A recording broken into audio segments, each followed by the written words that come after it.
Film की शुरुआत Xavier से होती है, जो एक आलीशान घर में रहता है और महंगी कार चलाता है। उसे देखकर लगता है कि वह बहुत अमीर है, लेकिन असलियत यह है कि उसे लंबे समय से कोई नौकरी नहीं मिली है। इसी कारण उसके घर की आर्थिक स्थिति बहुत खराब हो चुकी है।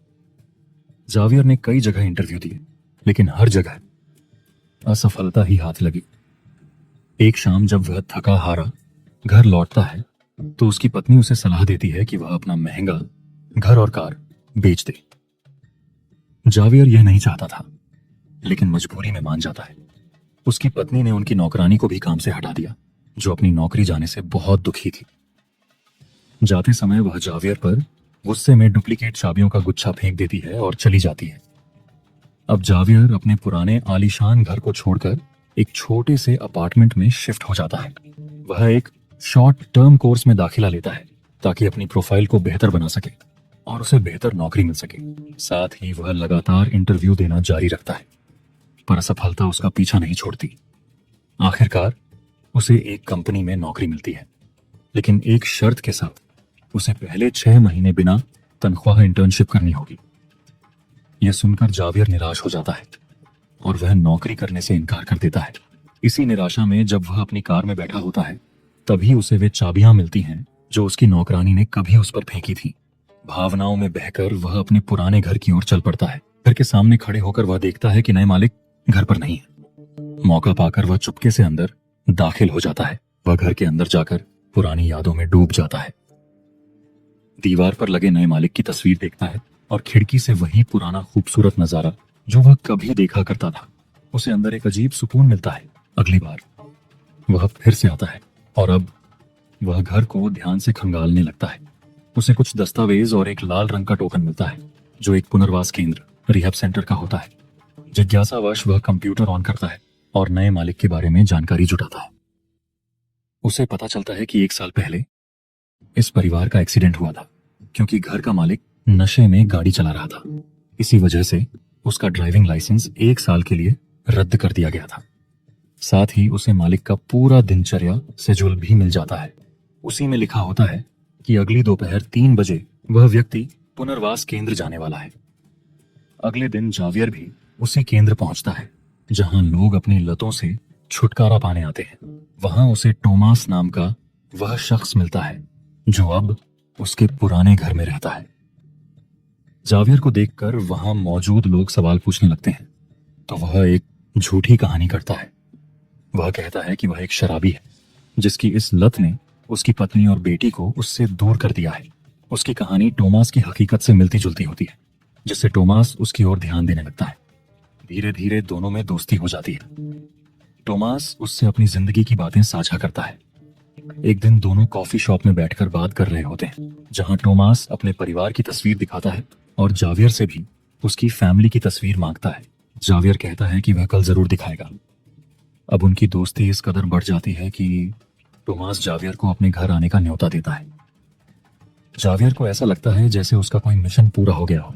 जब वह अपने पुराने घर पहुंचता है, तो उसका सामना पुराने माली से होता है, जो पूछता है कि वह किससे मिलने आया है। जावियर कहता है कि कुछ पुराने बिल अभी भी इसी पते पर आते हैं और वह उन्हें लेने आया है। उनके अंदर टोमास उसे गर्मजोशी से स्वागत करता है। अभी तक वह यह नहीं जानता कि यह घर पहले जावियर का था। वे लोग बातें करते हैं, डिनर करते हैं और जावियर चला जाता है। अगले दिन जब टोमास ऑफिस के लिए निकल रहा होता है, तो माली उससे पूछता है कि क्या कल पुराना मालिक बिल लेने आया था। टोमास इनकार कर देता है। माली माफी मांगकर पीछे हट जाता है, लेकिन अब उसे शक हो गया था कि जावियर की मंशा कुछ ठीक नहीं है। इसी दिन जावियर एक चाल चलता है। वह अपनी गाड़ी का जानबूझकर एक्सीडेंट कर देता है और टोमास को मदद के लिए बुलाता है। हाथ में शराब की बोतल होती है, जिससे लगता है कि उसने नशे में हादसा किया है। जब टोमास बोतल उठाता है, तो उसमें से थोड़ी शराब उसके कपड़ों पर भी गिर जाती है। टोमास उसे समझाने लगता है कि पुनर्वास में शामिल होकर अगर तुम अब भी शराब पी रहे हो तो यह तुम्हारी जिंदगी बर्बाद कर देगा। वह अपनी कहानी भी बताता है। उसे मूंगफली से एलर्जी है, अगर एक भी खा ले तो उसकी जान जा सकती है। ऐसे ही तुम्हें शराब से दूर रहना चाहिए। जावियर भावुक होकर कहता है कि मैं नहीं पीना चाहता था, लेकिन जब कल मैं तुम्हारे घर गया, तुम्हारी जिंदगी देखी, परिवार, नौकरी, सम्मान, मेरे पास तो कुछ नहीं बचा। इसी दुख में मैंने पी ली। टोमास उसे दिलासा देता है और बताता है कि उसकी जिंदगी भी उतनी आसान नहीं है। जिस कंपनी में वो वाइस प्रेसिडेंट है वह उसकी नहीं बल्कि उसके ससुर की है। जावियर यह सुनकर उसका फोन मांगता है, यह कहकर कि उसका खुद का मोबाइल डिस्चार्ज हो गया है और उसे टो ट्रक को कॉल करना है। टोमास फोन दे देता है, लेकिन कॉल करने से पहले जावियर टोमास के फोन से खुद को एक ईमेल भेज देता है। इसका कारण बाद में सामने आता है। इसके बाद वह टोमास से वादा करवा लेता है कि वह यह सब अपनी पत्नी को नहीं बताएगा। जब टोमास घर पहुंचता है, उसकी पत्नी उसके कपड़ों से शराब की गंध पाकर गुस्से में आ जाती है। वह मान लेती है कि टोमास ने फिर से पीना शुरू कर दिया है और वही पुरानी समस्याएं दोबारा शुरू हो रही हैं। इसी दौरान जावियर को उसके पुराने माली का फोन आता है। वह कहता है कि मुझे पता चल गया है कि तुम बिल लेने नहीं बल्कि टोमास से मिलने गए थे। अगर चाहते हो कि मैं पुलिस को कुछ न बताऊं तो कल मुझसे मिलो। जावियर मजबूरी में उससे मिलने जाता है। माली उससे कहता है कि अगर तुम चाहते हो कि मैं पुलिस में न जाऊं तो तुम मेरे लिए काम करो। टोमास की बेटी के कुछ कपड़े मेरे लिए लेकर आओ। यह सुनकर जावियर को गुस्सा आता है, लेकिन वह अपनी योजना खराब नहीं करना चाहता, इसलिए हां कर देता है। जावियर तब मौका देखकर टोमास के घर चुपचाप घुसता है, लेकिन वह कुछ कर पाता उससे पहले ही टोमास की पत्नी लौट आती है। वह डर जाता है। दिलचस्प बात यह है कि टोमास की पत्नी जावियर को कॉल करने ही वाली थी। जैसे ही वह कॉल करती है, उसे घर के अंदर से मोबाइल की रिंगटोन सुनाई देती है। वह जावियर का फोन होता है। वह थोड़ी देर के लिए सशंकित होती है, लेकिन फिर उसे भ्रम मानकर अपने काम में लग जाती है। जावियर बाल बाल बच जाता है। कुछ समय बाद हम देखते हैं कि जावियर और टोमास की पत्नी एक रेस्टोरेंट में मिलते हैं। वहां वह जावियर से साफ साफ कहती है, मैं नहीं चाहती कि तुम टोमास से मिलो। उसने कहा, पहले भी उसकी शराब की आदत ने हमें बहुत बड़ा नुकसान पहुंचाया था और मैं नहीं चाहती कि अब हमारी जिंदगी में फिर से कोई मुसीबत आए। उस दुर्घटना में हम तो बच गए थे, लेकिन अब मैं नहीं चाहती कि टोमास फिर से शराब की आदत में पड़ जाए, और वो भी तुम्हारे साथ रहकर। यहां जावियर एक चाल चलता है। वह टोमास की पत्नी से कहता है कि शराब पीने वाला वो नहीं बल्कि खुद टोमास था। वह उसे एक ईमेल भी दिखाता है जिसमें लिखा होता है, जल्दी आओ, मैं मुश्किल में हूं। असल में यह वही ईमेल था जो जावियर ने टोमास का फोन लेकर खुद को भेजा था। यानी यह सारा प्लान पहले से ही सोचा समझा हुआ था। अब घर पर एक बड़ा झगड़ा होता है टोमास और उसकी पत्नी के बीच, जिसकी वजह यही गलतफहमी होती है। इधर जावियर के घर एक पार्सल आता है जिसमें पेपर स्प्रे और पीनट स्प्रे होता है। वह चालाकी से पीनट स्प्रे को पेपर स्प्रे की बोतल में इंजेक्ट कर देता है और अब बाकी सामान फेंक देता है। ये सब करते वक्त उसे यह नहीं पता था कि उसकी अपनी पत्नी उस पर नजर रख रही है। जावियर इस पेपर स्प्रे को टोमास की पत्नी को देना चाहता था, लेकिन उसे शक हो जाता है कि उसकी पत्नी उसका पीछा कर रही है, इसलिए वह सीधे अपने कोर्स सेंटर चला जाता है। जब जावियर की पत्नी उसे क्लास में बैठा देखती है तो राहत की सांस लेती है और वहां से चली जाती है। इसके बाद जावियर माली से मिलने जाता है। वह उसे टोमास की बेटी के कपड़े दे देता है, लेकिन अब माली की मांग बढ़ चुकी थी। वह कहता है, अब टोमास की बेटी के कमरे में ये कैमरा लगाओ। यह सुनकर जावियर को लगता है कि माली उसके लिए खतरा बनता जा रहा है, इसलिए वह एक चालाकी से माली को मार डालता है ताकि सबको लगे कि यह एक एक्सीडेंट था। इस हत्या में भी जावियर पकड़ा नहीं जाता। इसके बाद जावियर टोमास के ऑफिस जाता है। वह उससे मिलना चाहता है, लेकिन टोमास बहुत गुस्से में होता है क्योंकि जावियर ने उसकी पत्नी से झूठ बोला था। टोमास गुस्से में जावियर की जबरदस्त पिटाई कर देता है, जिससे उसके नाक और मुंह से खून बहने लगता है।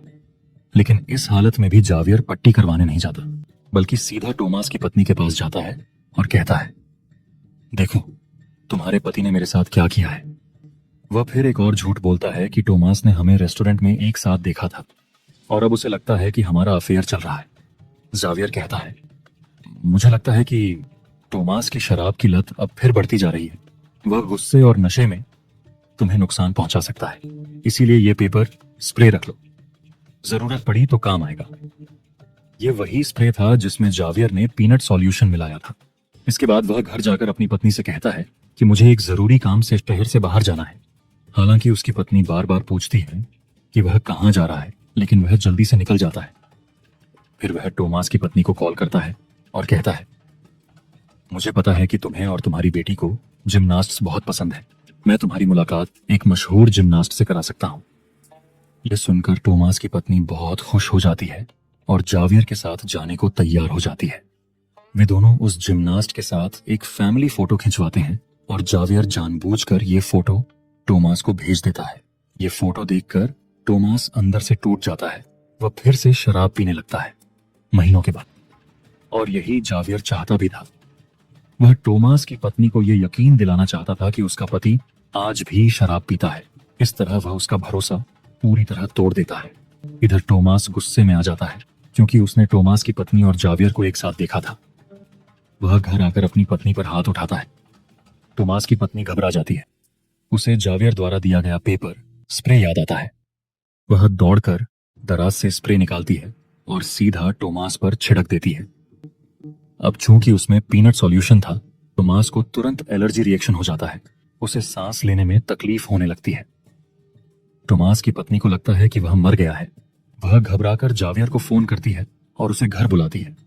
जावियर उसे पहले शांत करता है और फिर उसे कमरे में भेज देता है। इसके बाद वह टोमास के पास जाता है और देखता है कि वह अभी जिंदा है, लेकिन तड़प रहा है। जावियर नहीं चाहता कि टोमास जिंदा बचे, इसलिए वह अपने हाथों से उसका मुंह दबाकर उसे मार डालता है। उसने पहले से दस्ताने पहन रखे थे, यानी वह पहले से ही हत्या की योजना बनाकर आया था। और आखिरकार टोमास की मौत हो जाती है। अब कहानी कुछ महीने आगे बढ़ती है। हमें पता चलता है कि जिस कंपनी में टोमास वाइस प्रेसिडेंट था, उसी पद पर जावियर बैठा है, क्योंकि उसने टोमास की पत्नी से शादी कर ली है। यानी टोमास को मारकर जावियर ने उसका घर, परिवार और जीवन सब कुछ हड़प लिया। अब हम देखते हैं कि जावियर की पहली पत्नी उससे मिलने आती है, जिससे वह तलाक ले चुका है। वह कहती है, मुझे पता है तुमने टोमास की हत्या की है। मैंने तुम्हें देखा था जब तुम पेपर स्प्रे में पीनट सॉल्यूशन मिला रहे थे। अगर चाहूं तो अभी भी पुलिस में जाकर बयान दे सकती हूं। जावियर मुस्कुराता है और कहता है, तुम जो चाहो कर लो। अगर अपने बेटे का भविष्य अच्छा चाहती हो तो कुछ नहीं करोगी, वरना मैं पैसे देना बंद कर दूंगा।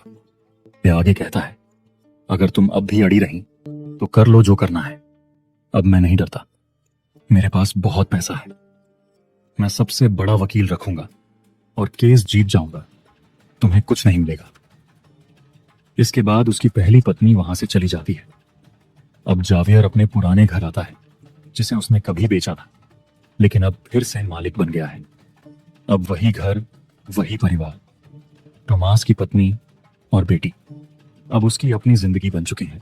जावियर अब खुश और संतुष्ट है। उसकी जिंदगी फिर से बस चुकी है और यहीं पर फिल्म का अंत होता है।